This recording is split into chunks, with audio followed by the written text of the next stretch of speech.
హర హర మహాదేవ శంభో శంకర. ఈరోజు అయితే చక్కగా అభిషేకాలు అయిపోయినాయి. ఇప్పుడైతే మనం శివయ్యకైతే భస్మం వేసేద్దాం. క్లీం నమ శివాయ నమః. ఓం క్లీం నమ శివాయ నమః. ఓం అర్ధనారీశ్వరాయ నమః. హర హర మహాదేవ శంభో శంకర. ఓం క్లీం నమ శివాయ నమః.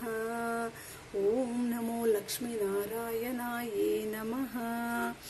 ఓం ప్రభుం ప్రాణనాదం విభుం విశ్వనాదం జటాజూట గంగోత్తరంగీశ్వరం శివం శంకరం శంభుమీసానమీడే.